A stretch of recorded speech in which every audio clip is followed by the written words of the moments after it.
10 से 15% लोग ऐसे होते हैं जो किसी आज के जो पार्टी के नाम है इनके वोटर नहीं होते, ना वो बीजेपी के हैं, ना जजपा के हैं, ना कांग्रेस के हैं, ना इनेलो के हैं, ना और किसी पार्टी के हैं। उनकी पार्टी का अलग एक नाम होता है। वो नाम बताऊं क्या होता है? वो नाम होता है जीत पार्टी। अब जोश आपको आ गया, लेकिन उनको कैसे बताएंगे कि जीत पार्टी हम हैं? उनको बताने का फार्मूला बता रहा हूं।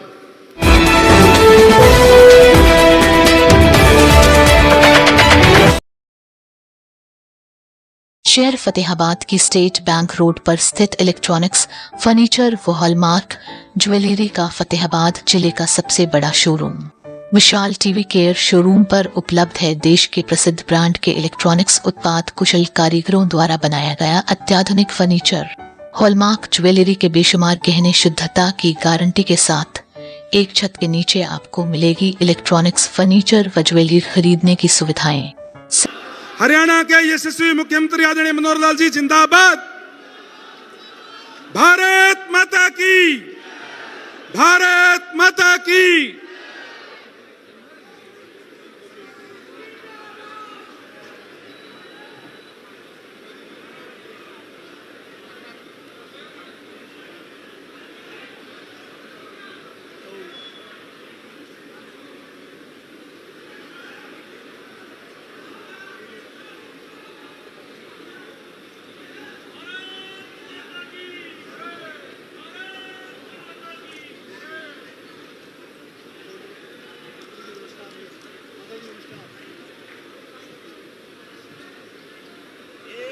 आशीर्वाद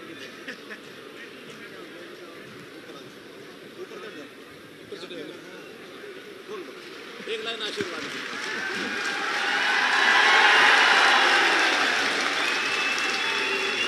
ये बहना वोट देना भाई, वोट के लिए आए हैं, वोट दो। ये बुढ़िया बार बार नहीं कही अभी कि वोट दो, हाथ खड़े करो।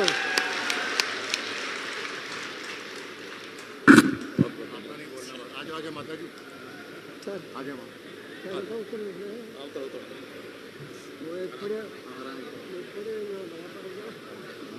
शुगर है, वो नहीं पा रही। आजो आजो आजो।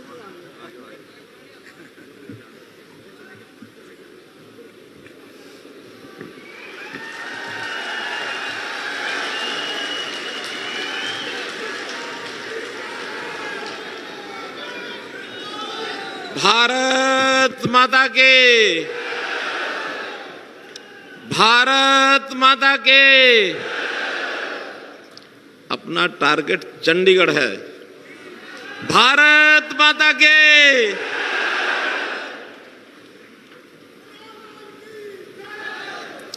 मंच पर विराजमान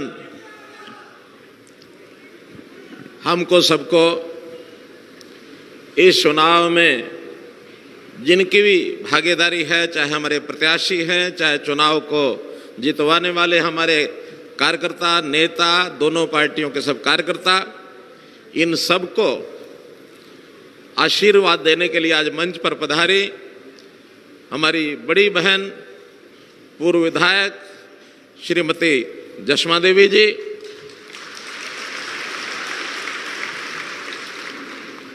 हरियाणा सरकार में मेरे साथ deputy chief minister Shri Dushyant Chautala ji, इस इलाके में जो चौधरी भजनलाल जी की अपनी कर्मभूमि रही है, उनकी विरासत को आगे बढ़ाने वाले बहुत ही हमारे कर्मठ नेता हैं। आपकी लगातार वर्षों से सेवा कर रहे हैं। ऐसे भाई कुलदीप बिश्नोई जी, हरियाणा सरकार में मेरे साथी मंत्री, मंत्रिमंडल के सभी साथी यहाँ बैठे हैं। मुख्य रूप से हमारे गृह मंत्री, स्वास्थ्य मंत्री श्री अनिल विज जी, हमारे कृषि मंत्री जेपी दलाल जी, हमारे पावर मिनिस्टर चौधरी रणजीत सिंह जी, सभी मंत्रिमंडल के साथीगण, सांसदगण, विधायकगण और साथ ही आज के इस पूरे इस कार्यक्रम के, इस अभियान के, जिनको मैं कहूं कि आज के नेता हमारे भाई दिव्य बिश्नोई जी,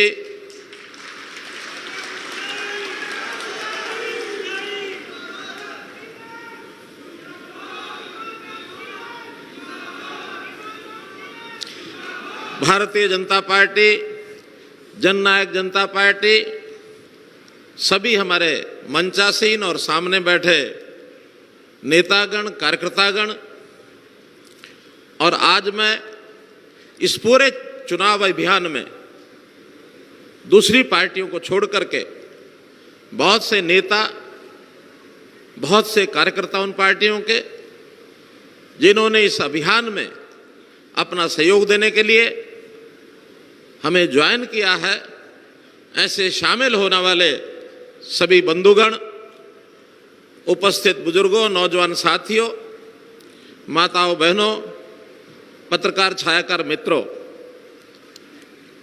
आज एक विशेष दिन है और विशेष दिन इस नाते से मैं दो महत्वपूर्ण जो घटनाक्रम आज के दिन हैं, पहला तो जैसा सब हमारे पूर्व वक्ताओं ने अपने को शुभकामनाएं दी, बधाई दी, वो है हरियाणा का 57वां स्थापना दिवस। हरियाणा बने 56 साल हो गए हैं। 56 साल पूर्व हमारे कुछ बुजुर्ग यहां बैठे होंगे, जब हरियाणा बना था 1966 में, उस समय की उनको संभाल होगी। बहुत सी शंकाएं व्यक्त की जा रही थी कि हरियाणा पता नहीं इसका अस्तित्व बना रहेगा कि वापस खत्म हो जाएगा, ये अपनी आर्थिक स्थिति को कैसे संभालेंगे, ये अपने लोगों को काम को रोजगार कैसे दे पाएंगे। यहां दक्षिण हरियाणा में तो बिल्कुल कोई घास भी उगता नहीं है, पानी पहुंचता नहीं है, उद्योग नाम की कोई चीज नहीं है, शिक्षा के संस्थान भी बहुत कम थे, रोजगार भी कम थे। लेकिन आज का हरियाणा, मैं दावे से कह सकता हूं कि आज देश भर के जितने प्रांत हैं, सब प्रांतों में हमारा स्थान नंबर 1 पर, नंबर 2 पर दर्ज होता है। इसी प्रकार दूसरा अवसर भी आज बहुत पवित्र दिन है। आज गोपाष्टमी का दिन है। गौ माता की हम पूजा करते हैं आज के दिन। मुझे भी आज प्रातःकाल हमारे डॉक्टर कमल गुप्ता जी ने महाराजा अग्रसेन जी की भूमि अग्रोहा में जो गौशाला है, वहां पर गौ माता की पूजा कराने का मुझे अवसर मिला। मैं इनका भी धन्यवादी हूं। और आज देश की जितनी हमारी आस्थाएं हैं, जितने हमारे ऐसे प्रतीक हैं, उनके प्रति जो श्रद्धा है, उस नाते से इस काम को हम बरकरार रखें ताकि हमारे जीवन में अच्छे विचारों का आदान प्रदान होता रहे। मित्रों, महत्वपूर्ण विषय अगला जो है वो है हमारे इस चुनाव का आज प्रचार अभियान का आखिरी दिन। आज 1 तारीख है, 3 तारीख को चुनाव होने वाला है। चुनाव प्रारंभ होने में अब मात्र 42-43 घंटे बचे हैं। उल्टी गिनती शुरू हो गई है।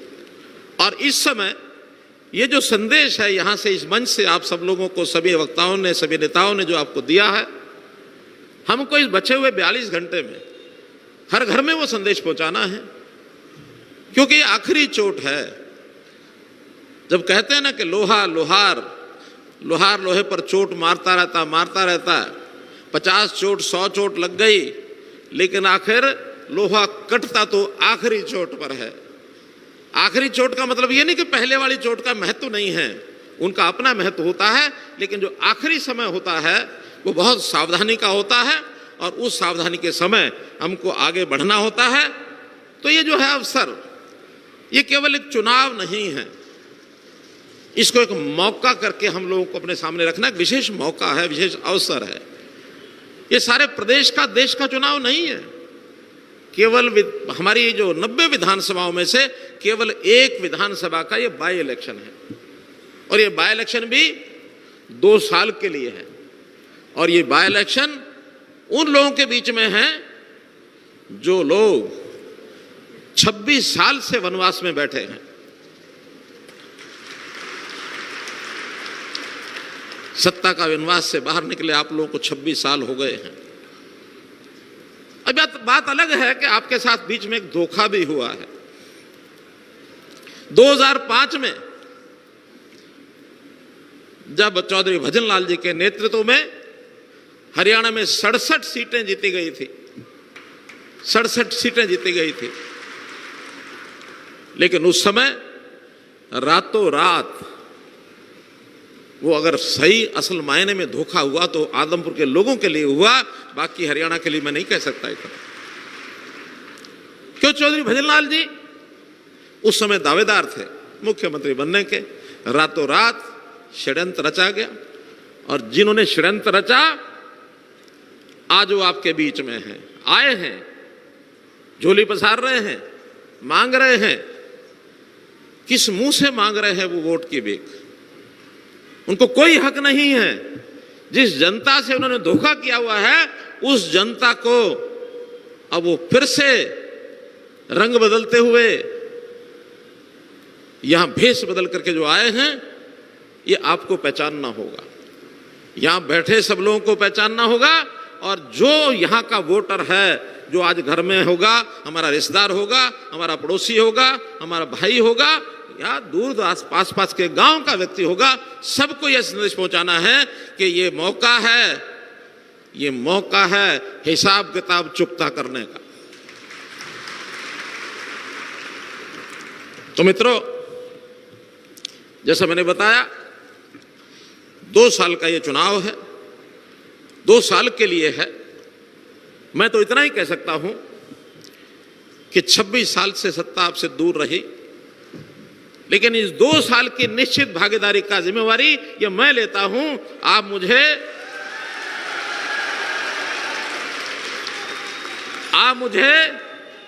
मुझे भव्य बिश्नोई का हाथ पकड़ा दो। आपका काम इतना ही है, इसके बाद मेरा काम है, मैं सब करूंगा।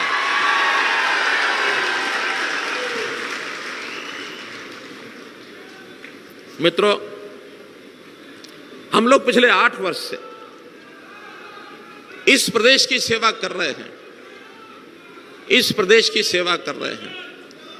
पहले दिन से 2014 में हमने जो संकल्प लिए थे, 2014 से जो संकल्प लिए थे, उन संकल्पों को लगातार हम पूरा कर रहे हैं। कांग्रेस ने जो इस प्रदेश में वातावरण खड़ा किया था, उसने क्राइम का वातावरण बनाया, करप्शन का वातावरण बनाया, और कास्टिस्ट पॉलिटिक्स का वातावरण बनाया। मैं इसको कहता हूं 3 सी के साथ हमारी लड़ाई है, और इन 3 सी ने अगर पैदा किया, वो भी चौथी सी थी, वो सी थी कांग्रेस। वो कांग्रेस थी। कांग्रेस ने भ्रष्टाचार की गंगा बहाई। यहां क्या क्या घोटाले नहीं हुए, न केवल प्रदेश में बल्कि केंद्र में भी। केंद्र की भी इनकी जो सरकारें थी वो भी जिस प्रकार से चलती थी, यानी ऐसा कहा जाए कि एक परिवार उस समय से लगातार चीजों को अपने इधर उधर घुमा रहा है। वो अपने हाथ से बाहर चीजों को जाने ही नहीं देता। कभी भी मान लो कोई अवसर आ जाए, कोई आदमी सिर ऊंचा करके और उनकी पार्टी में थोड़ा दाएं बाएं हट करके कुछ हक अपना प्राप्त करने लग जाए, तो कैसे कैसे खेल खेलते हैं।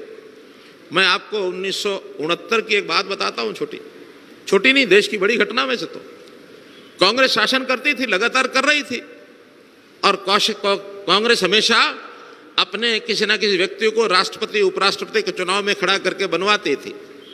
1969 में उनकी पार्टी में सिंडिकेट ने एक फैसला किया कि नीलम संजीवा रेड्डी जो है राष्ट्रपति के कैंडिडेट होंगे। श्रीमती इंदिरा गांधी को पसंद नहीं आया, और उन्होंने इस प्रकार के खेल खेले कि इंडिपेंडेंट वीवी गिरी को खड़ा कर दिया, पार्टी के सारे सिस्टम तोड़ करके अपने ऑफिशियल कैंडिडेट को हरा करके और वीवी गिरी को जिता दिया। पार्टी के दो फाड़ कर दिए, एक कांग्रेस ओ बन गई, एक इंदिरा गांधी की कांग्रेस आई बन गई। ये इस प्रकार के खेल वो केंद्र में भी खेलते रहे हैं। तो मित्रों, भाइयों बहनों, वहां सिद्धांत की कोई चर्चा नहीं है, सिद्धांतों का कोई पक्ष रखने वाला नहीं होता है, उनके सामने देश नहीं है, जनता नहीं है, केवल अपना घर सामने होता है। और एक तरफ भारतीय जनता पार्टी अपने सिद्धांतों पर कितना खरी उतरती है। देश की आजादी के बाद श्यामा प्रसाद मुखर्जी जनसंघ के में उस समय राष्ट्रीय अध्यक्ष थे, यहां से यात्रा लेकर के जम्मू कश्मीर के लिए गए थे कि जम्मू कश्मीर का जो विशेष दर्जा है ये नहीं वहां से चलने देंगे। उनका अलग प्रधान होता था, अलग संविधान होता था, अलग निशान होता था, अलग प्रधान, अलग निशान, अलग संविधान नहीं चलने देंगे। और उस समय श्यामा प्रसाद मुखर्जी ने अपना जीवन का उस समय बलिदान दे दिया था, उनकी हत्या कर दी गई थी वहां। एक विषय तो उस समय पूर्ण हो गया था कि हमारा जो प्रधान जो है, देश का प्रधान, वो एक हो जाएगा, राष्ट्रपति एक हो जाएगा, लेकिन निशान अलग अलग रखे, संविधान भी अलग रखा। आज नरेंद्र मोदी जी ने इतने वर्षों के बाद उस विशेष दर्जा को समाप्त करके धारा 370 और 35A को, संविधान की धाराओं को, और निष्प्रभावी कर दिया आज उस विषय का। और हमने से एक बन करके सूत्र देश के साथ अखंडता का ये काम किया। मैं सिद्धांतों की बात बता रहा हूं। भारतीय जनता पार्टी शुरू से आज तक सिद्धांतों पर काम करती है और वहां सिर्फ निजी स्वार्थ से काम होते हैं। निजी स्वार्थ वाली पार्टी पनप नहीं सकती। आज पूरे देश से, मोदी जी ने ठीक कहा था, कांग्रेस मुक्त भारत। अब कांग्रेस मुक्त भारत लगभग हो गया है। एक सरकार इनकी राजस्थान में बची है, एक छत्तीसगढ़ में बची है। राजस्थान में भी सरकार हिंडकोले खा रही है, चोले खा रही है, पता नहीं बचेगी कि नहीं बचेगी। अगर इनको कुछ बचाना ही है तो पहले राजस्थान की सरकार को बता लें, फिर ये जो सपने देख रहे हैं, ये सपने इनको बाद में देखने चाहिए। अब यहां बचा कुछ नहीं है हरियाणा में इनका, लेकिन फिर भी दो ही लोग हैं, दो नेता इनके, एक पिता एक पुत्र, लगे हुए हैं लगातार कि शायद कुछ मिल जाए, शायद कुछ मिल जाए। इनकी पार्टी के नेता इनको साथ ही नहीं दे रहे हैं, पार्टी में बिखरे हुए चल रहे हैं। ना कुमारी शैलजा इनके पास आ रही है, ना सुरजेवाला इनका सहयोग कर रहे हैं, ना किरण चौधरी यहां आ रही है, कोई नेता तो नहीं आ रहा है। क्यों? क्योंकि सिर्फ दो आदमियों की पार्टी रह गई है। और दो आदमी जब पार्टी के नाते से आगे बढ़ने लगे, अपने कैंडिडेट को जब छाड़ने के लिए निकले, इस इलाके में इनको कैंडिडेट नहीं मिला कोई। जिसके ऊपर हाथ रखते थे वही नीचे से खिसक जाता था, नहीं मुझे चुनाव नहीं लड़ना है, मुझे चुनाव नहीं लड़ना है। आखिर करके एक फ्यूज्ड बल्ब को जैसे लाया जाता है इंपोर्ट करके, इस प्रकार से ले आए हैं। हम लोगों ने भी आपके सहारे तय किया है कि एक नेता इनके जींद में आए थे, इसी प्रकार इंपोर्ट होकर के हमने उनको पैक करके कैथल भेज दिया था। वो भी बाई इलेक्शन था, और इस बाई इलेक्शन में फिर से कैथल के एक और को लेके आए हैं। आप सब मिल करके संकल्प करो कि इनको भी पैक करके 6 तारीख को रास्ता कैथल का दिखा देंगे। क्योंकि ये जो कैंडिडेट यहां आया है, इसके मन में भी कोई आपके बारे में अच्छा विचार नहीं है। हमेशा आप लोगों को ये गालियां देता रहा है, चुनाव के समय हो या इससे पहले हो, तरह तरह के शब्दों की गालियां दी है। मैं शब्द वो दोहरा भी नहीं सकता, आपको पता होगा। इस क्षेत्र के लोगों को गालियां दी हैं, और केवल यहां के क्षेत्र के गालियां दी होती अलग बात है। जब 2014 में इनको टिकट नहीं मिली थी तो इन्होंने भूपेंद्र सिंह हुड्डा को भी कितनी मनमन की गालियां दी थी कि इन्होंने मेरे साथ धोखा किया है।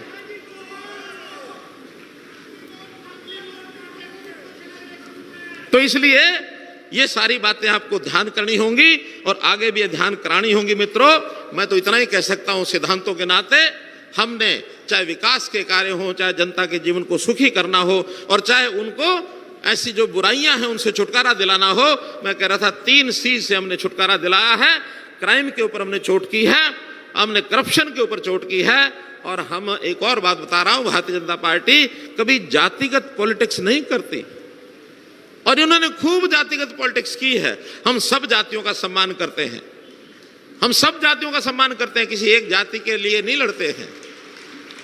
जब 2014 में मैंने चुनाव लड़ा था, एक नारा उस समय दिया था, हरियाणा एक, आगे हरियाणा एक, हरियाणा एक। हमने उस समय इसीलिए दिया था कि हम सब मिल करके चलेंगे। और हमारा तो ये स्वभाव रहा है सरकार में आने के बाद, अगर किसी जगह से हमारा वोट नहीं कम भी आया है, हमारा विधायक सांसद नहीं भी बना है, हमने भेदभाव नहीं किया है। हमने पूरे हरियाणा के सभी विधानसभा क्षेत्रों में बराबर का काम किया, विकास का काम कराया है। अगर मैं कहूं तो आदमपुर क्षेत्र में भी पिछले 5 साल में 300 करोड़ से ऊपर के काम हमने कराए हैं। लिस्ट है मेरे पास, एक एक गांव की बता सकता हूं मैं, एक एक गांव की बता सकता हूं। और इस बार अभी क्योंकि कोविड आ गया था, कोविड में 2 साल हमारा काम बहुत ढीला रहा, मुझे मालूम है, लेकिन फिर भी मैं आपके नेता कुलदीप बिश्नोई जी का, इनके जज्बे का सम्मान करता हूं। जज्बा कितना है,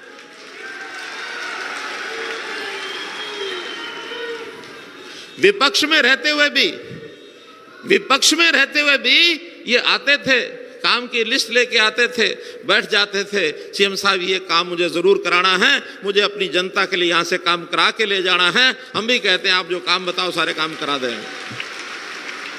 हमने इनके कहने पर बहुत काम कराए हैं। काम के नाते अगर मैं उसकी चर्चा करूं तो इस ढंग से करता हूं कि हमने 5 एस को प्रमोट किया है। 5 एस क्या है? शिक्षा है, स्वास्थ्य है, सुरक्षा है, स्वावलंबन है, स्वाभिमान है। इन 5 चीजों के ऊपर आधारित होकर के हमने जनता की सेवा की है। और ये 5 काम अगर ठीक से चलते रहे, इनके प्रोग्राम ठीक चलते रहे, इनके प्रोजेक्ट ठीक चलते रहे, तो निश्चित रूप से विकास भी होगा और जनता को सुख भी मिलेगा, जनता आगे भी बढ़ेगी। हाँ, इन 5 एक्स को आगे बढ़ाने के लिए एक एस और बहुत जरूरी है, और वो एस क्या है? वो है सुशासन, गुड गवर्नेंस। हमने ठीक 25 दिसंबर 2014 को सुशासन दिवस मनाया था, और उस सुशासन दिवस पर आईटी के प्रयोग तरह तरह के करके हमने आगे काम चलाए शुरू किए थे। आपको ध्यान होगा या नहीं होगा, लेकिन उसका लाभ जरूर उठाया होगा हर किसी ने।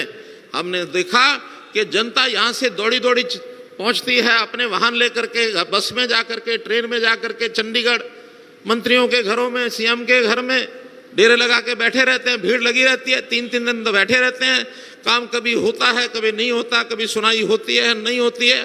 अध्यापक का ट्रांसफर करा के लेके आए, घर पहुंचे तो ट्रांसफर कैंसिल हो गया, फिर दौड़ पड़े। ये सिलसिले हमने देखे हैं। हमने कहा इनकी आवश्यकता नहीं है। सबसे पहले ग्रीवेंस, लोगों की कष्ट, कठिनाइयां, समस्याएं, इसकी शिकायत करनी है तो सीएम विंडो पर कर दो, आपको आने की जरूरत नहीं है। आपका काम होकर के आपके घर पता लग जाएगा ये काम आपका हो गया। 12 लाख सीएम विंडो के अंदर हमने काम किए हैं लोगों के अब तक, 12 लाख। अगर ये 12 लाख यहां से चंडीगढ़ आना जाना रखते तो हर तरह का नुकसान था। समय इनका लगता, पैसा इनका लगता, परेशानी इनको होती। अध्यापक हमारे ट्रांसफर के लिए दौड़े रहते थे। हमने सभी ट्रांसफर को कहा कोई आने की जरूरत नहीं है, हम एक ऑनलाइन पॉलिसी बना देंगे, आपसे पूछ लेंगे कहाँ जाना चाहते हैं, सीनियोरिटी के आधार के ऊपर उनको भेज दिया जाता है, कहीं किसी को जाना नहीं पड़ता है। आप बताइए, अध्यापकों को ट्रांसफर के लिए अब कहीं भागदौड़ करनी पड़ती है? कहीं करनी पड़ती है? नहीं करनी पड़ती है। अब जब विषय आया लोगों को रोजगार देने का, रोजगार के लिए भी हमने पहले भी पर्याप्त काम किए हैं। मैं इसमें अगर एक एक क्रम बताता हूं तो जैसे शिक्षा की बात कही है, शिक्षा में पूरे हरियाणा में हमने मैपिंग कराई कि कोई छात्रा 20 किलोमीटर से दूर पढ़ाई के लिए उसको, बल्कि 10 किलोमीटर के दूर, 20 किलोमीटर दायरे में एक स्कूल होगा, ताकि कोई भी बेटी बच्ची हमारी 10 किलोमीटर से ज्यादा उसको ट्रेवल न करना पड़े। जब मुझे पता लगा कि आदमपुर क्षेत्र में भी यहाँ लड़कियों का कॉलेज नहीं है, केवल एक आदमपुर में कॉलेज है और कहीं नहीं है, बालसमंद के अंदर हमने कॉलेज घोषित किया और वहाँ का कॉलेज स्कूल शुरू हो गया है। बिल्डिंग उसकी बनने वाली है और वो जल्दी उसकी बिल्डिंग बन जाएगी। कितने स्कूल अपग्रेड हमने किए। अध्यापकों की भर्ती चल रही है। निश्चित रूप से अध्यापकों की कमी एक देखी गई, क्योंकि तरह तरह की भर्तियां कांग्रेस के टाइम के ऊपर वो खारिज होती रही। कोर्ट ने कभी किसी कारण से खारिज कर दी, किसी कारण से खारिज कर दी। अभी भी एक भर्ती जेबीटी की सुप्रीम कोर्ट में जाके, और वो जाके हमने उसको क्लियर कराया है। हम उनको क्लियर कराने के लिए लगे हुए हैं। इनकी पीटीआई की भर्ती यानी वो कैंसिल हो गई, इनके आर्ट्स एंड क्राफ्ट्स के टीचर उनकी कैंसिल हो गई, कितनी भर्तियां कैंसिल हुई। लेकिन हमने इन 8 साल में जितनी भर्तियां की हैं, एक भी भर्ती रद्द नहीं हुई है, एक भी भर्ती रद्द नहीं हुई है। और अभी ग्रुप डी की भर्तियां 2 दिन के बाद, 3 दिन के बाद उसकी परीक्षा सीईटी होने वाली है 5 और 6 तारीख को। 11 लाख विद्यार्थी परीक्षा देने वाले हैं, जिसमें से कम 40,000 से के लगभग ये बच्चे उसमें सेलेक्ट होने वाले हैं। तो इसलिए हम सीधा सीधा मेरिट के ऊपर सबको नौकरियां देते हैं। इस इलाके में भी हमें किसी ने सिफारिश नहीं की तो भी 600 से ऊपर नौजवानों को भर्तियां आदमपुर के अंदर हुई है। मित्रों, गरीबों की भर्तियां, मुझे 2 यहाँ के परिवार मिले, उनकी बेटियां सब इंस्पेक्टर बन गई हैं, उनकी बेटियां सब इंस्पेक्टर बन गई हैं। और जिसकी जानकारी जो मुझे दी गई है उसमें अगर कुल मिलाकर 2 लड़कियां यहां मुझे बताया गया था कि सब इंस्पेक्टर बनी, गरीब परिवार की। तो इस प्रकार से हम स्वावलंबन का काम करते हैं। हम लोग उनकी सुरक्षा का काम, सुरक्षा के नाते से हमारे रक्षा मंत्री हैं, बहुत बारीकी से नाकों में दम किया हुआ है जो अपराधी लोग हैं और जो इस प्रकार के और गलत काम करने वाले, नशा बेचने वाले, ऐसे लोगों को और कहीं ठहरने की जगह नहीं है। उनकी जान जो है उनकी नाभि में होती है। नाभि क्या, उनकी प्रॉपर्टी होती है, उनका आर्थिक गोलमोल धंधा होता है, उसको पकड़ करके उनको बाहर किया है। अब सब हाथ खड़े करके और भाग रहे हैं कि हरियाणा में हम नहीं रुकेंगे। तो मित्रों, सुरक्षा, स्वाभिमान, स्वावलंबन, हमारा आदमी वो स्वाभिमानी भी है, उसके मन में कुछ काम करके अपने आप को आगे बढ़ा के खुशी बहुत मिलती है। स्पोर्ट्स पर्सन, अब स्पोर्ट्स का काम यहाँ गांव गांव में हमारे यहाँ स्टेडियम बने हैं, खेल खिलाड़ी बने हैं, मेडल मिलते हैं, मेडल के बाद उनको नौकरी मिलती है, उनको बहुत एक प्रकार से जो उनकी राशि है वो पर्याप्त मिलती है। मैं केवल इसलिए गिना रहा हूँ कि विकास के काम की बात अगर कोई की जाए तो उसको भी हम लोगों को देखना चाहिए कि जितना काम विकास भले विपक्ष में यानी यहाँ के विधायक हमारे थे, हमने उस समय किया है, और जब सत्ता में शामिल हो जाएंगे तो इस आदमपुर के इलाके को जो काम चौधरी भजनलाल जी ने अपने समय किया था, आप तुरंत फिर याद करेंगे कि हाँ, भव्य बिश्नोई जो है उस समय के कामों को देखते हुए आज भी उससे ज्यादा काम होंगे। ये 2 साल में आपको हम दिखा देंगे, इसका ध्यान रखें। एक बात और मुझे करनी है कि एक दुहाई देते हैं ये अनुसूचित जाति के लोगों की। मेरा कहना है कि अनुसूचित जाति का प्यार आज दिखा रहे हैं। बताइए ना, आपने अशोक तंवर के साथ क्या किया? आपको प्रदेश का अध्यक्ष था, आज ये कह रहे हैं कि हमारा प्रदेश का अध्यक्ष है, लेकिन प्रदेश अध्यक्ष अशोक तंवर भी था, प्रदेश अध्यक्ष आपकी शैलजा भी थी। आपको प्रदेश अध्यक्ष जाति के हिसाब से प्यारा नहीं है, आपको वो आदमी प्यारा है जो आपकी जेब में आ जाए, जो जेब में नहीं बैठा है वो आपका प्यारा नहीं है। इसलिए ये भूल से भी इस बात को हमने कहीं भी अपने नजदीक नहीं लगने देना। हमारे यहाँ जाति पाति का कोई नाम नहीं है, हमारे एक से एक कार्यकर्ता उसी ऊंचे स्थान पर बैठते हैं जिस ऊंचे स्थान के ऊपर बाकी सब लोग बैठते हैं। देश की राष्ट्रपति इस समय जनजाति की है। आज तक जनजाति से कोई राष्ट्रपति नहीं बना, महिला तो बनी ही नहीं कभी। पहली बार जनजाति की महिला ये राष्ट्रपति पद को सुशोभित कर रही है। उससे नीचे तो कोई ऐसा आंका जा सकता कोई जाति के हिसाब से व्यक्ति। तो इसलिए मित्रों, योग्यता के हिसाब से व्यक्तियों को हम जांच करके आगे लाते हैं, जिसकी सहायता की जाती है उसकी सहायता हम करते हैं। मेरा तो इतना ही निवेदन है कि अब ये जो डूबता जहाज है कांग्रेस का, एक सहारा थोड़ा लगा दो, निकालने में नहीं, डुबोने में। और अब तो भाई कांग्रेस कहां बची है? कांग्रेस बची भी नहीं है। जब आदमपुर में चौधरी भजनलाल जी को विरासत को मालिक मारे कने इत आ गयो तो कांग्रेस कितनी रही है? कितने रहेगी कांग्रेस? कितने रही? नहीं रही है। इसलिए अब ये कांग्रेस नहीं है, ये तो बापू बेटा अपनी इज्जत को लेकर के आगे बढ़ रहे हैं, उसको बचाने के लिए किस तरीके से बच जाए। अब यहाँ केंद्र में भी इनका स्थान नहीं रहा है। अभी नई जो इनकी कार्यकारिणी बनी है उस कार्य समिति में से भी इन दोनों को निकाल करके बाहर कर दिया है, दोनों को बाहर कर दिया। उनको पता लग गया है कि किस प्रकार से कहाँ होगा।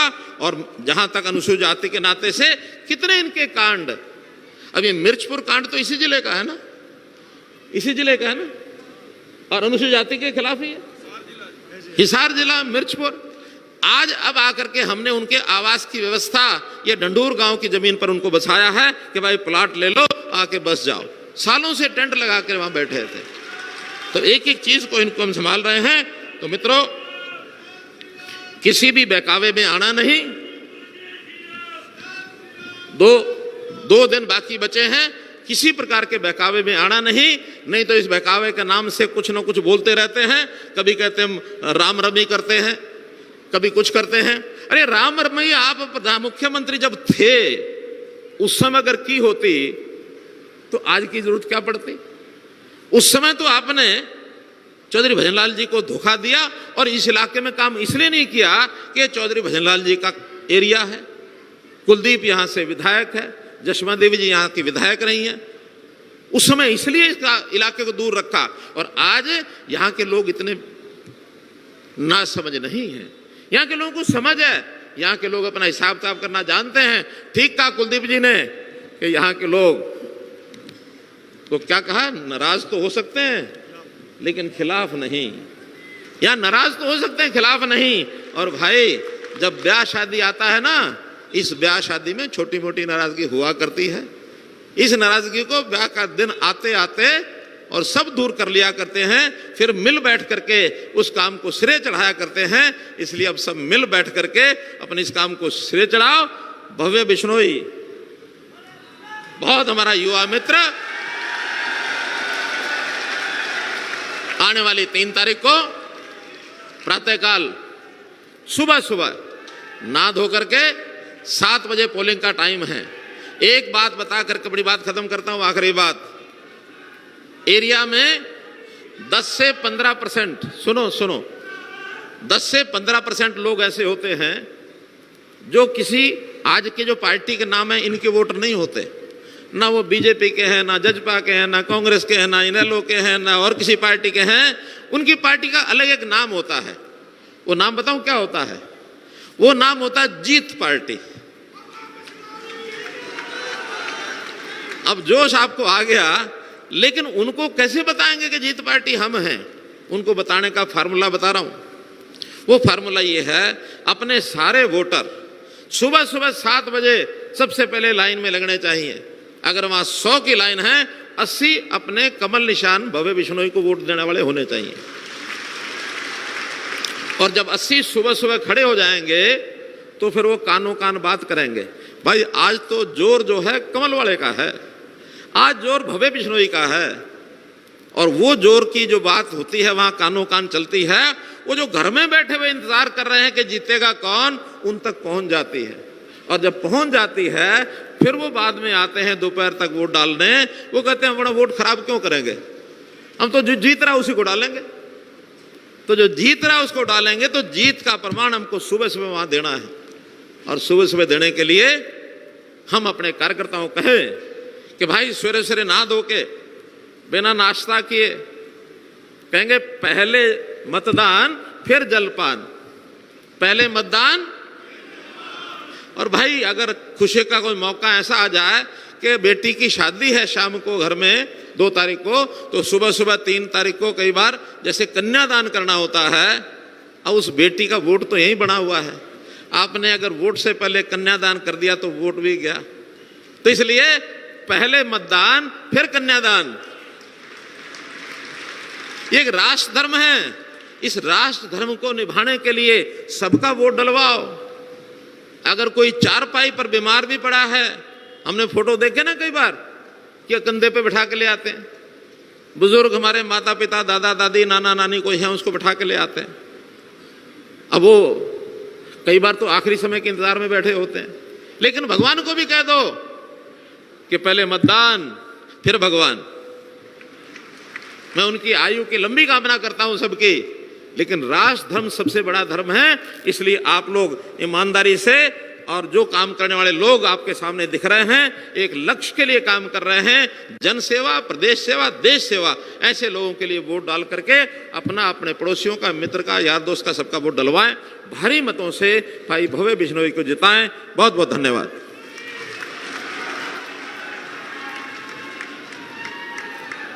बहुत बहुत धन्यवाद माननीय मुख्यमंत्री महोदय। अब स्थानीय निकाय मंत्री डॉक्टर कमल गुप्ता जी आप सबका धन्यवाद करेंगे। डॉक्टर कमल गुप्ता जी। आप सब भाइयों का धन्यवाद करने से पहले आपका मैं थोड़ा सा इम्तिहान लूंगा, और वो नारा आप लगाओगे तो उसमें पता लग जाएगा कितने पास हो, कितने फेल हो। जोर से नारा लगाना है, जीतेगा भाई जीतेगा, और जोर से जीतेगा भाई जीतेगा। और भाई बटन कहां दबाओगे, बटन कहां दबाओगे? आदमपुर की क्या पहचान।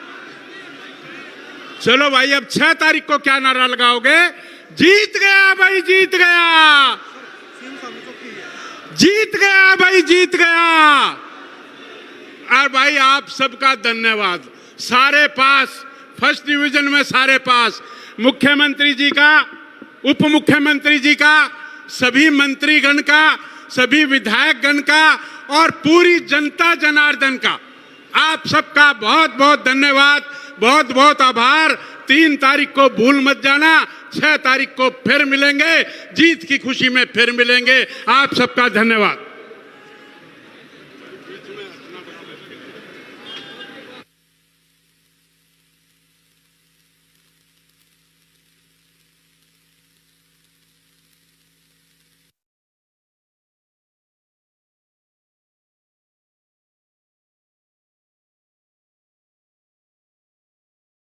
लला विराजमान के दर्शन और पूजा करें।